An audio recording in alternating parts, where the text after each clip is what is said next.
but from last 50 years we have been.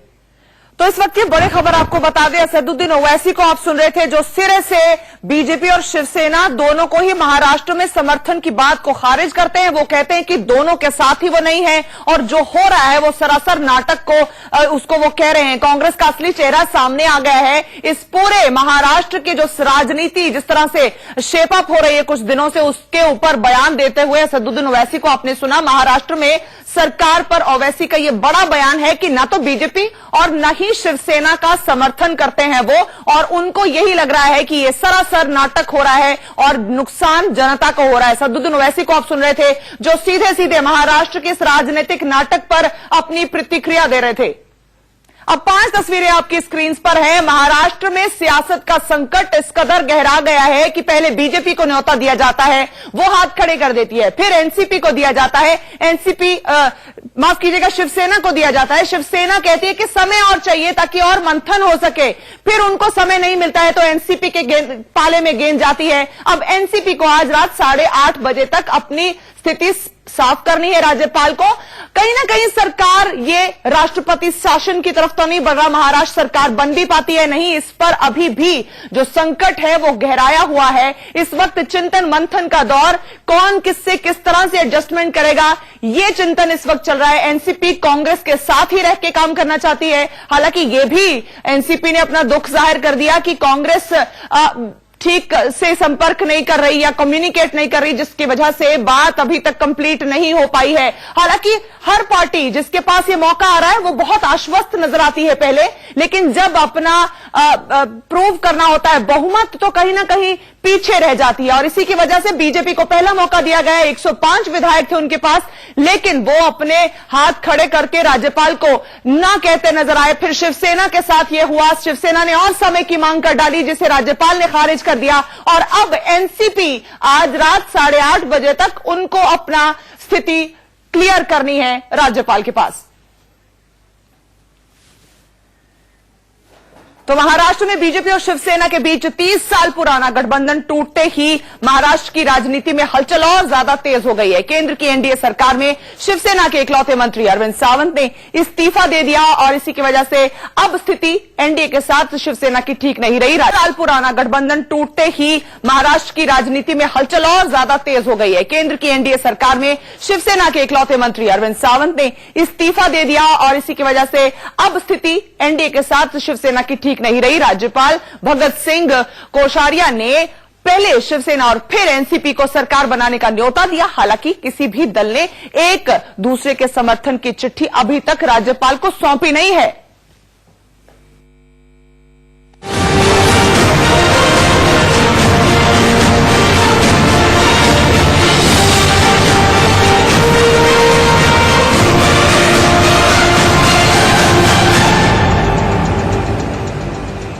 Maharashtra में BJP Shiv Sena में दरार,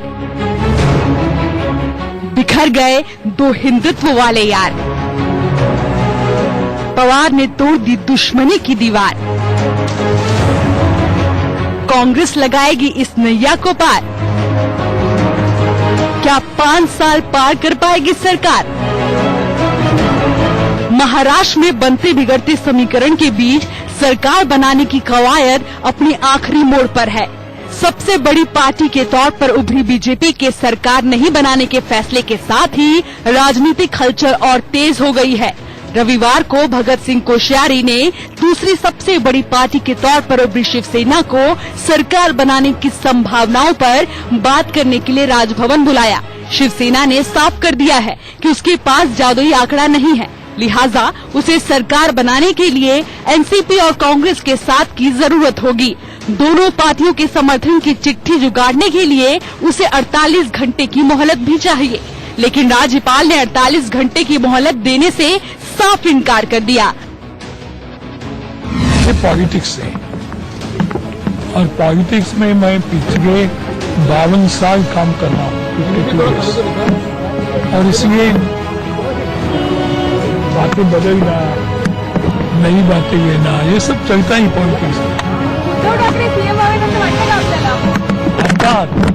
इधर बीजेपी के साथ सरकार न बनाने का मलाल शिवसेना के दिलो दिमाग पर अभी तक छाया हुआ है। संजय राउत ये कहते नहीं थक रहे हैं कि बीजेपी अपोजिशन में बैठने को तैयार है, लेकिन शिवसेना के साथ 2.5 साल की सरकार बनाने पर राजी नहीं है।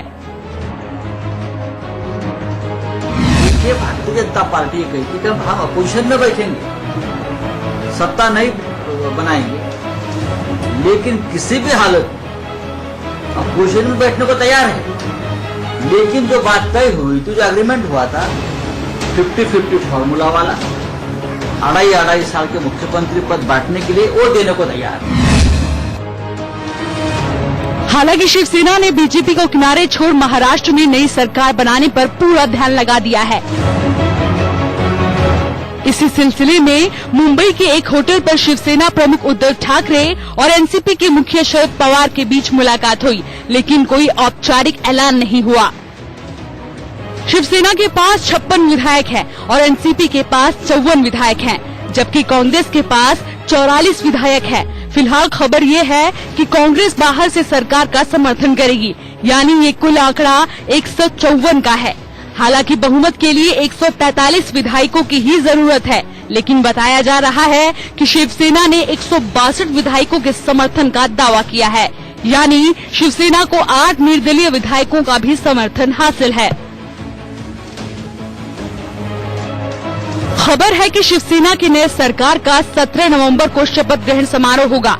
17 नवंबर को बाला साहेब ठाकरे की पुण्यतिथि है, लेकिन सबसे बड़ा सवाल ये कि अगर आज रात 8:30 बजे तक एनसीपी समर्थन वाली चिट्ठी राज्यपाल को नहीं सौंप पाती है तो महाराष्ट्र में राष्ट्रपति शासन लगना तय है। मतलब शिवसेना न तो इधर की रहेगी न ही उधर की। उर्वशी खोना, अभिषेक शर्मा के साथ प्रीति सोमपुरा, इंडिया न्यूज। वक्त एक छोटे से ब्रेक का है, जल्द लौटेंगे।